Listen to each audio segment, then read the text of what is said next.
Alright mga ka-jobos, bago ko magbuhat ay kakain muna ako ng aking lunch. Ang aking pagkain ngayon ay yan. Meron akong 4 na nilagang itlog. Tapos chicken drumstick. Tapos 200 grams ng kanin. Yan. Para mayroon tayong solid protein. Yan. Okay, pagkakain ko, magpapahinga lang ako at proceed na tayo sa ating workout.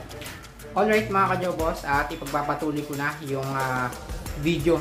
Yan, siguro nakita nyo na rin sa thumbnail ng vlog na to kung ano yung workout na gagawin ko. At yun na nga, chest expander workout yung aking gagawin. Kaya kung nga pala to sinabing chest expander ay halos buong chest natin ay tatamaan sa workout na to. Yan, ipapakita ko sa inyo yung ginagawa kong chest expander workout gamit ang power twister. Yan. So, iba't ibang variation ng or position ng pagpiga ng power twister para ma-hit natin yung lower, yung middle, and then yung upper chest natin. Okay? So, parang superset na rin yung lalabas dito kasi gagawin ko itong 4 set and then 15 repetition. So, 5 repetition sa baba, 5 reps sa gitna, and then 5 reps sa bandang taas. Total of 15 repetition, and then 4 set kung uulitin yung ganong workout. Kaya talagang sabog na sabog yung chest natin. Syempre, hindi lang 40 kg yung gagamitin ko.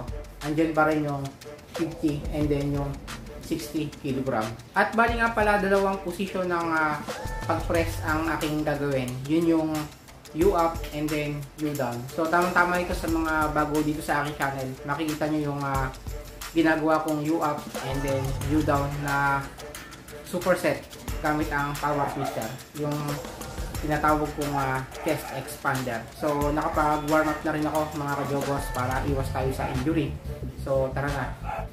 Alright mga ka-jobos, unang set ko ay 40 kg. Yan. So mahirap siya makita. Ayaw mag-focus ng camera. So 40 kg to. Yan. So una kong gagawin ay U-up. Yan. Sa mga bagong user ng power twister, huwag nyo kalimutan isuot yung mga strap.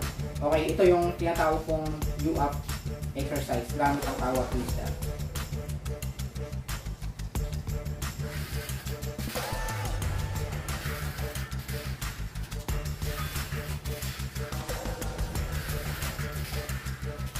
Yan, 5 reps sa baba and then 5 reps naman sa gitna.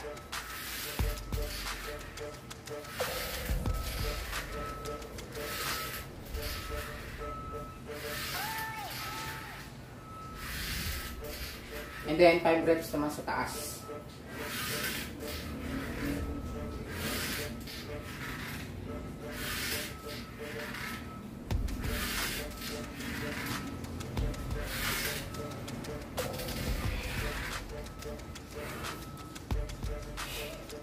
At yun, natapos na ako sa unang set ko ng 40 kg. At sa kagandahan nga pala ng power twister workout na ginagawa natin gamit ito ay hindi lang isang muscle part yung tinatamaan. So, compound workout ito. Kasama na dyan yung ating braso, shoulder, tapos yung traps, and then yung lats natin. Yan yung tinatamaan. At syempre, meron din tong tama sa back muscle natin. Okay, sa pangalawang set ko naman ay 50 kg. Ganun pa rin yung program natin. Down, middle, and then up position. Sa mga isang power twister pa nga lang palang gamit ay okay lang yon kahit wala pa kayong iba't ibang bigat ng power twister. Basta ang mahalaga ay dagdagan nyo yung set nyo ng power twister. And then yung sa repetition nyo ay mag-add rin kayo. Kahit, halimbawa, 30 kg pa lang yung ginagamit nyo, goods lang yon. Basta lalaruin nyo yung set and then repetition ng workout ay goods na yon. Okay, second set, 50 kg. So, habang tumatagal ay pahirap ng pahirap to kasi pabigat ng pabigat yung power twister na ginagamit ko. Yan. Kung may mga ganyan na kayong power twister, ay talagang mararamdaman nyo yung solid na pump sa muscle nyo. Okay, 5 repetition sa down.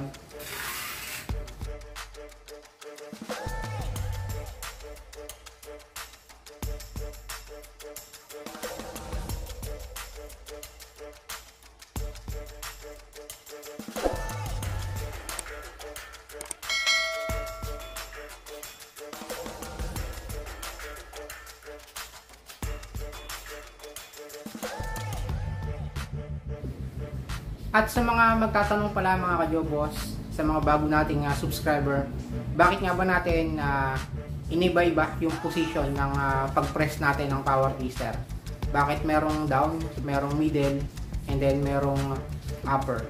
So basic lang po yun mga ka-Jobos, kasi yung muscle ng ating chest ay iba't iba po yung position yan.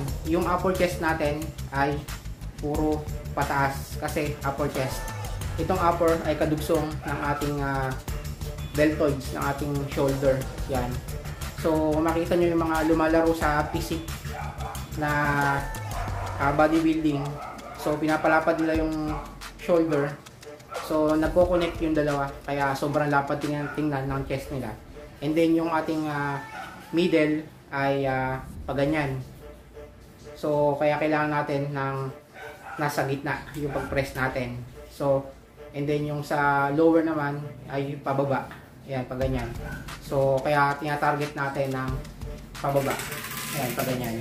Ayan, yan po yung basic explanation kung bakit kailangan nating ibahin yung position ng pag-press. Ayan mga ka-Jobos, ito na yung aking 60 kg. Ayan, kung papansin nyo, sira na yung mga dulo. Ayan. Kasi talagang ito yung una kong 60 kg, talagang gamit na gamit ito. Kaya nasisira yung mga dulo. Okay? Ayan. 5 repetition sa lower.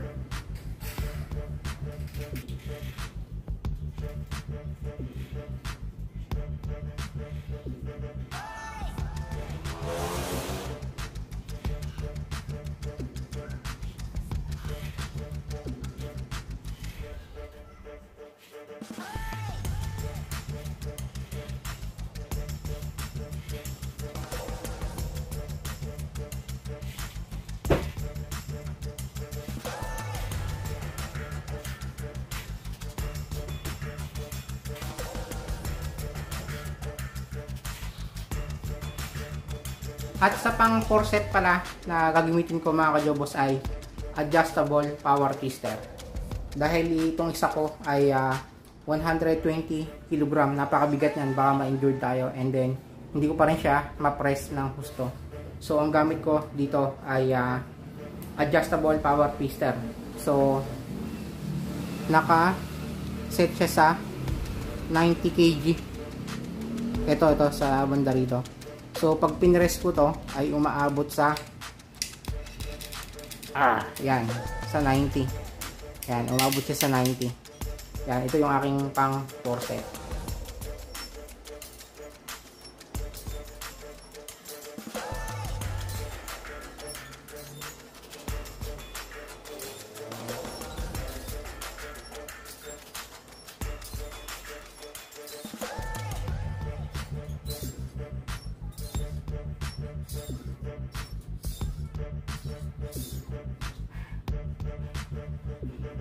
At yun na mga ka-Jobos, tapos na ako sa ginawa kong 4 set ng U-up.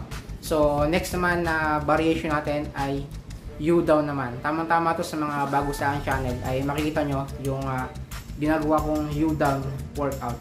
So ganun pa rin yun, iniba lang yung position, pero yung tama niya ay chest pa rin, pero mas intense to kasi masusubok yung braso natin at saka yung grippings, lalakas yung grippings nyo.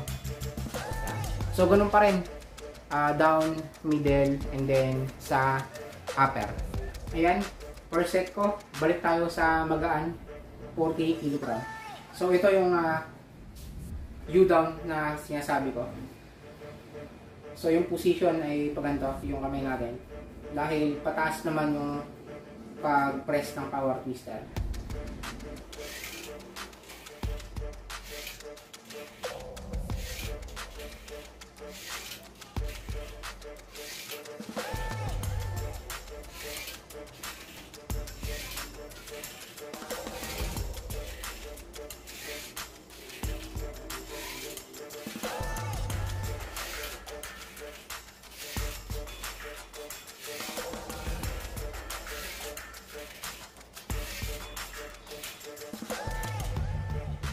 Okay, second set 50 kg.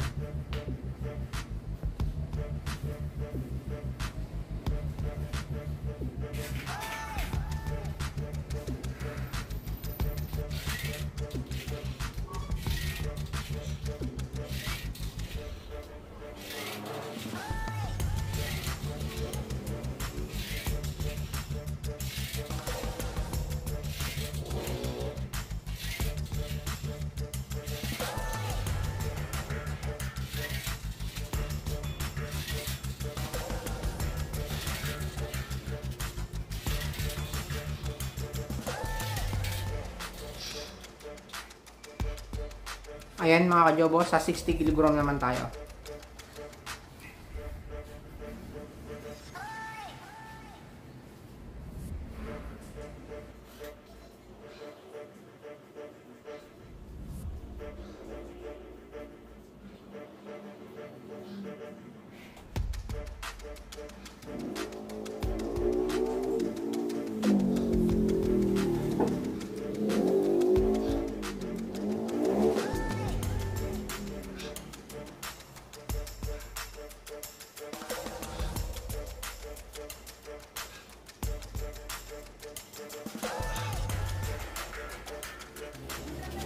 Okay, sa pang-apat na set, adjustable power twister naman.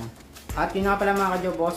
So, kung gusto niyo makita agad yung resulta or magkaroon agad ng laman yung katawan nyo, lagi nyong isipin na lagi dapat tayong consistent sa workout. Pangalawa, kumain ng protein. Pangatlo, rest. Yung tatlo na yan ang importante para makita agad natin yung resulta sa ating katawan.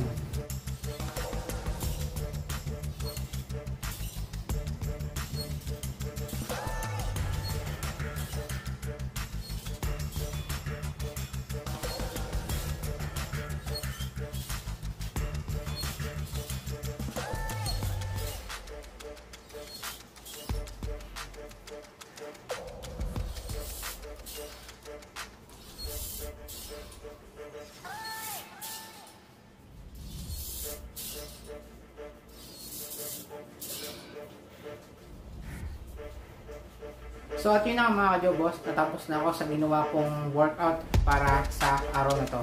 At sana ay nakatulong sa inyo mga fitness journey yung sinunod kong video ngayon. Yan. So pwede nyo siyang i-add sa inyong mga power twister program sa inyong mga bahay-bahay. At ganoon din mga ka-jobos, sa lahat ng mga nakarating sa dulo ng video na to. Maraming salamat po sa inyong pagsubaybay.